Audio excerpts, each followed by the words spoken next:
we all know this. So tonight, one of the things I want to as an overview that I want to discuss and would love to hear is, where is the role of love and kindness in all this? Because as a state, our state thinks that love and kindness is really an important like thing for this. All you drug addicts and recovery out there right now, or all you substance use disorder victims. When people treated as an addict, when people treated me with love and kindness, how did that go? What did I do with that?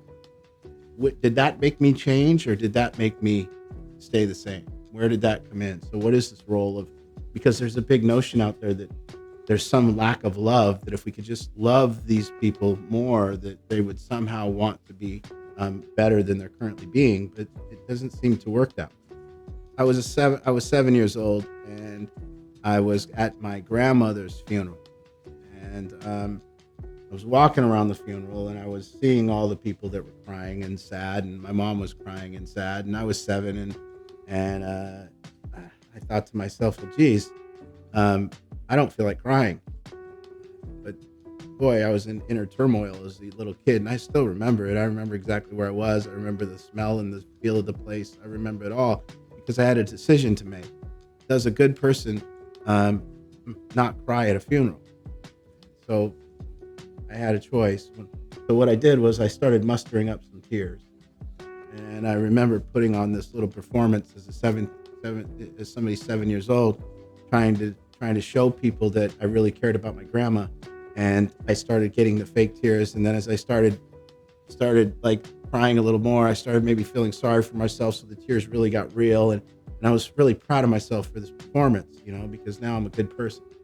So, that's what I thought, was like good people that cry at funerals. And so this goes on, we have a decision to make. I think from a young age, we are taught not to abandon being an honest person. And I think we're taught from a young age to abandon being an honest person and take on being a good person. So if you have thoughts, don't say them. If they're mean thoughts, don't say them. If you go in a room and you don't like the way someone is talking or saying things, just shut up. That's not what a good person does. People always call me a straight shooter. What are you? If I'm a straight shooter, what are you? You're a sideways shooter? How do you shoot?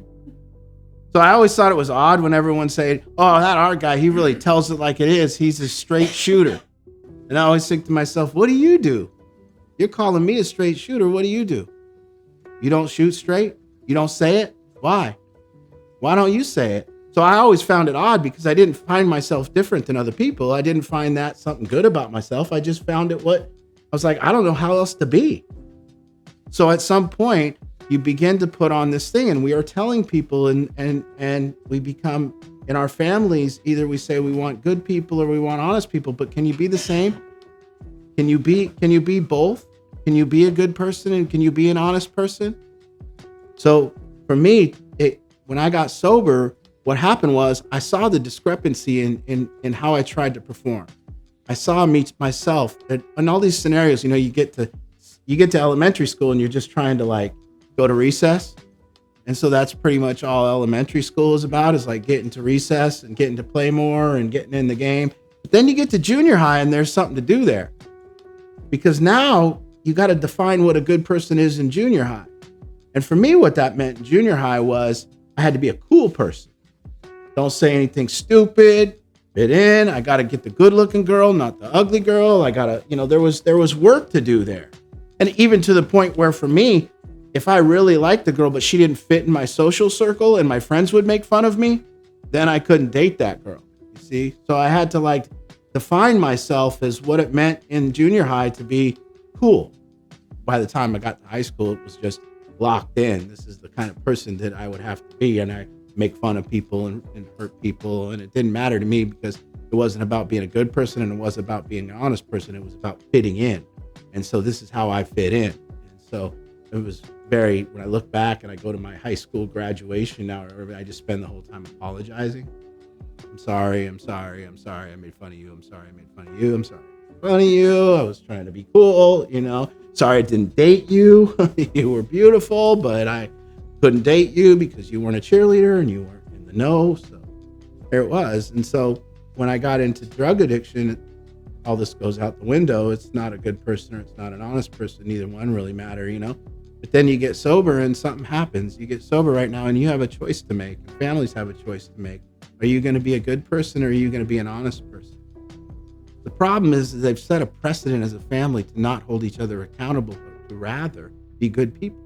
And now we have this person that's really struggling, but you've had this kind, optimistic, loving kindness kind of affair with your family member. And now all of a sudden, what are you going to do? Because now it's going to take something else.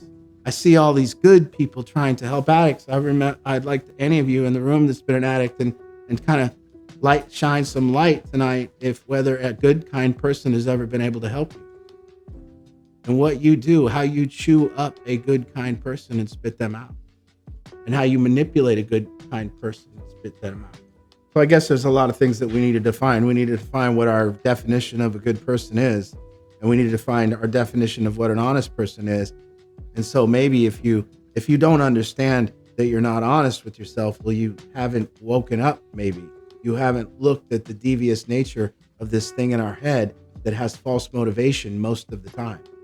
And we have to acknowledge that this thing in our head, people don't like it when I say this, but we have a sinister thing in our head. And it's only sinister because it wants out for us. And then it tells everybody that it doesn't. And this lying to ourselves is how we end up places. This is how we end up doing what we do. See, we lie to ourselves in a way that's called rationalization. How does a person lie to themselves about quitting smoking? You ever hear a smoker? They're always on their last pack. This is my last pack. Well, that's like the 9,000th time you've bought your last pack. How come it's your... And you never notice that a smoker will never go. A smoker that smokes every day for 20 years, they'll never go buy a pallet of cigarettes. Why not?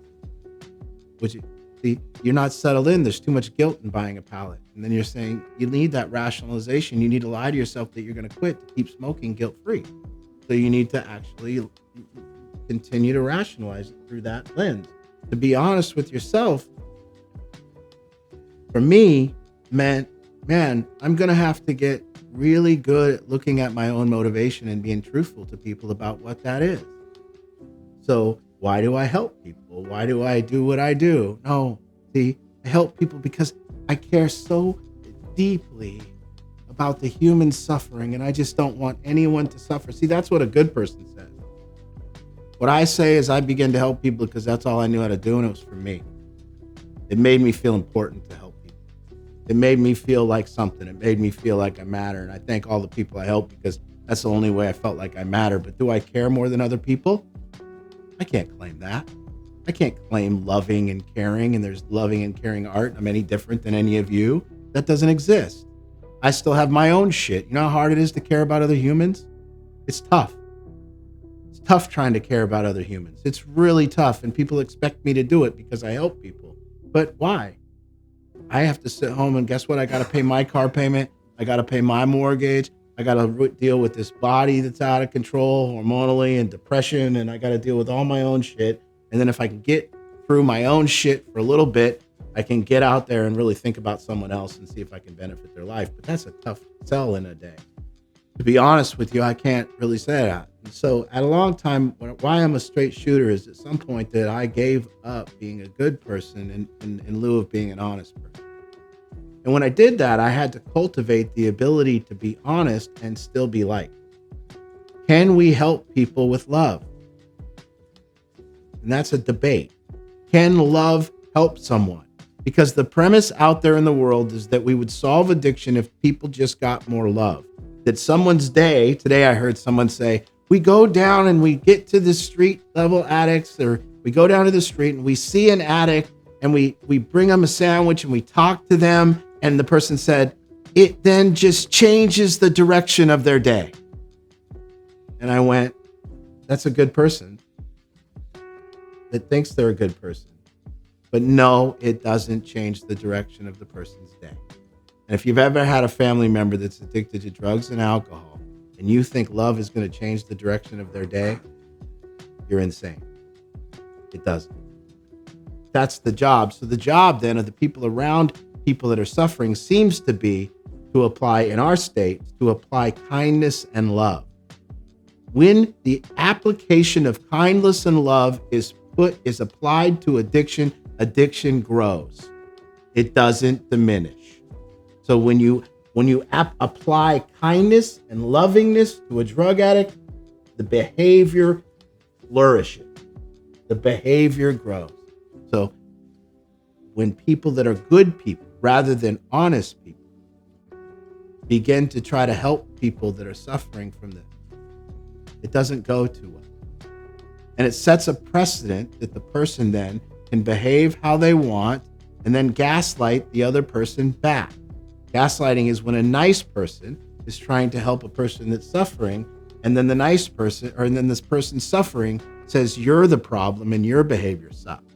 And that's why it happened, because the person didn't apply honesty. Hey, are you going to the bathroom on the street? That is such bullshit.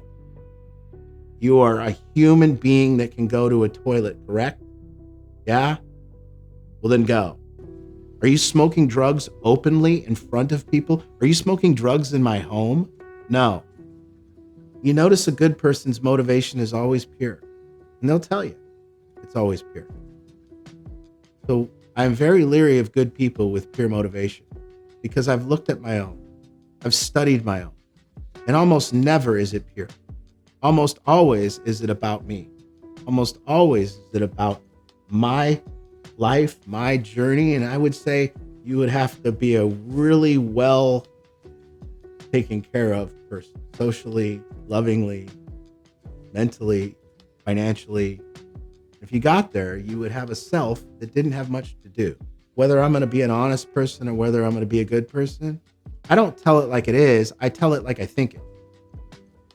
I don't generally know if it's the way it is just because I say it. I'm not suggesting that. I'm suggesting that I have to say it because I have to find out if it is that way. So if I tell it like it is, that doesn't mean that it is that way. That just means that I say what I'm thinking. And I got the balls to do so. And so I prioritize honesty over good. I want the people in the room to talk about when people treated you with love and kindness, what did you do with it? And then I want to talk about this narrative that love and kindness will help someone. How? You ever have a basketball coach that was love and kind? And when you screwed up, went, good job. You ever have any kind of teacher that said, you are brilliant when you're not at work? Or did you get better by somebody that helped you, always holding you accountable? This sucks. And I'll tell you what, being an honest person and helping people, it sucks because you're always the bad guy. And I used to get really resentful of people that helped drug addicts in a loving kindness way. I would get resentful of them because they'd always tell me, oh, me and this person, we got a great relationship. And I'm like, is he getting high still? Yes. Then you're not helping him. That's why the relationship is great. Like a physical trainer saying, me and my clients got a great relationship. Have they lost any weight? Have they gained any muscle? No, they've gotten bigger and they're weaker. But we got a great relationship. We have cookies together right before. So when she doesn't want to work out, I just show her how much I love her and we have cookies. I bring her a sandwich and that works. Loving kindness does not work. Love does not work. In fact, it's the opposite. And the fact that the person who wants to get better has to feel a sense of loss of love. A sense of, I need to get that love back. It can't be given to me so freely. And if I need to earn that love back from my family, that'll make me work towards change. But if I act horribly and my family still loves me, what would be the incentive to change? This is the counter narrative to what we're hearing. And I think it would kind of behoove any family to look at each other and say, as a family, have we decided to be honest with each other or good to each other? And which one would improve us as a family? Which one would help to do better? If we sat around and said, what are you thinking right now? I want to hear it. I can take it. I'm big.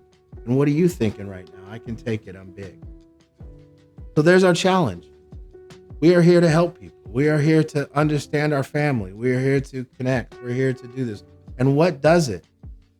What does it? Does accountability do it? What if a family held each other accountable? And what if a family allowed for it? What if it was the rule? What if the rule was, hey, if you don't like the way I'm behaving and the family doesn't like the way I'm behaving, I'll change. I'll get better. I'll work harder. And what if each family member agreed to something like that? Wouldn't there be growth? But we set a precedent. I see families that set a precedent of so long of allowing for bullshit, just allowing for bullshit, allowing for a lack of accountability. And then when they come down to try to put the hammer down because things have gotten too bad, the precedent's already set. So now you've empowered people. And when you come down hard after you've empowered people, they don't like you. And they don't understand why now you're forcing change and why now you're doing this. So you've set this precedent of kindness, this precedent of not saying what's in your head, this precedent of not mentioning to the person that their bad behavior is bad behavior. And that's what we have going on in Seattle too. Same thing that's going on with the families. Seattle is setting a precedent that empowers people. And when you dare now to say, hey man, don't smoke drugs right in this restaurant foyer, please. How could you say that to me? Don't you know I have a substance use disorder? Don't you know it's not my fault? Don't you know I can smoke here? How dare you? You're racist. No, I don't want someone smoking fentanyl that's a deadly chemical around my kid. How's that? I don't want you to die right here and drop dead. How's that? We can't say that anymore because we've gotten off path trying to be good people. And so I'm scared to say what's true on camera, on social media. I'm scared to say what's true. That's where our society's come. Because I'm scared about what they're going to do to me if I tell them what's true in my experience. My 14 years of experience helping people, my 17 years in active addiction, and I am deathly scared of what they're going to say about me if I tell the truth. And that's where we've come. I'm worried. Maybe some people, the motivation is to look like they care about people more than other people. Maybe that's a thing. But we don't talk about that being a thing. We don't say virtue signaling is a thing, and we don't call it out for being done. And I know when you're bringing that basket of sandwiches down to help drug addicts, I know you think you care, and I know you're trying to prove you care more than I care. And what would be the point? What if you are? What if you do care more than other people? So, the question is, I don't care if somebody cares about my roof more than other people care about my roof. I care if somebody can fix my roof. That's it. But if you care about my roof, but it doesn't get fixed, what's the point? So when we're caring about people and they don't get better, what's the point? What will make them better? There's the question. Oh, accountability? Oh, being heard honestly about themselves because they're big people, because drug addicts are big people. They're real people. They're powerful people. They're badass people. They're people that are tougher than you when you think you care about them. They're tougher than you. They don't need you to care about them. They're tougher than you. So how's that? Oh, but you got sympathy. Well, guess what? I don't need your sympathy. Anybody in this room want anyone to feel sorry for them? I don't think so. So then why are we feeling sorry for people? Why aren't we holding them accountable like real people? And guess what? You're the one taking the pipe and putting it to your mouth. Guess who's going to have to stop that behavior? You. See, we think that the system gets people out of this, that the helpers get people out of this. No. You get you out of this, and you get you out of this. You just happen to have a house that you can do it in or a building that you can do it in. But guess what? You got to stop putting that in your mouth. Some of the questions I had to ask myself when I wanted to get to know myself was, one, do I care about what people think about me? And I'll tell you what, I came to the conclusion that I absolutely do. I care very, very deeply about what people think about me. That's why I live my life.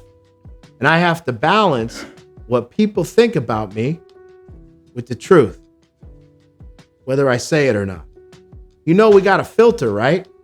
You know, you got your thoughts, a filter, and then your mouth. You know that, right?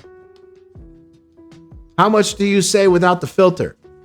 Or how much do you use the filter? So how many times is what you want to say twisted up and brought out in another way? So how much is your filter on? Is it on 80%? Is it a light twist? See, we can't filter things to drug addicts. We can't filter things to people suffering for their own feelings. Because drug addicts don't have feelings when they're getting high. And people don't acknowledge that. I don't have any feelings for you when I'm getting high. I'm getting high. I'm busy. I don't care if you love me or not. I'm getting high. I'm busy.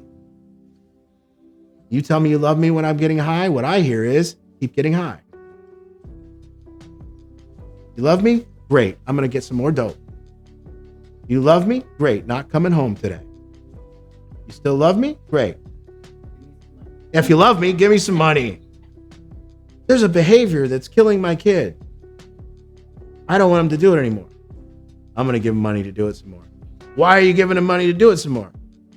Because I want him to be alive. I want him to live. Really? So you're giving your kid money to do drugs because you want them to live? Yes. How'd you lie to yourself and get there? How do you lie to yourself and get there? So how does Seattle do it? You give people foil and a pipe because you love them? Yes. Okay, do you know it kills them? Yes. But you love them? Yes. I love them more than you. Huh. Wow. You really care. I don't feel I have any loving kindness for people that are getting high. My sister Shelly and my sister Candy. And I showed up one night at my sister Candy's house, and I was knocking on the door, and my car had broke down and ran out of gas by her house, and I was out smoking crack all day, and my parents were looking for me. And I showed up at Candy's house, and Candy says, "Get the hell out of my house. My kids are here. Get out of here." I said, "Just give me a ride home, Candy." She said, "No. No ride home. Walk. You know what you've been doing." My sister Shelly, I call her, and I said, "Candy's being mean to me. She's kicked me out of her house. I'm going to need $1,000 in a hotel." Here comes Shelly. Now, I'm not saying either one of them loved me more or loved me less. Shelly was motivated by her own insecurities. So I used her love for me against her. Now, if I had two Shellys, I would still be high. And so there's a case where honesty kills people, or where good people kill people. And that's why it's so dangerous for me to watch watch what happens when you tell a drug addict that it's not their fault. Whether it is or not is irrelevant. But for the drug addict to change, they need to know that it is their fault. And that would be the only way someone can change. If changing is your responsibility and you got yourself there, then you can get yourself out. When you understand that everything in your life is your own doing, there's enormous power that comes with that. And whether it's true or not, it doesn't matter. Whether things were your fault or not, it doesn't matter. It only matters about how you're lying to yourself. So if you can say they should change, or this should change, or that should change, well, then you're not ready to change. You're still pawning it off. You hold people accountable for their behavior around you. You can make a difference. But if you don't want to hold people accountable, then you don't belong in the fight. And if you can't hold people accountable, look at you. Look, why can't you hold people accountable? Because you're sacrificing being a good person instead of an honest person.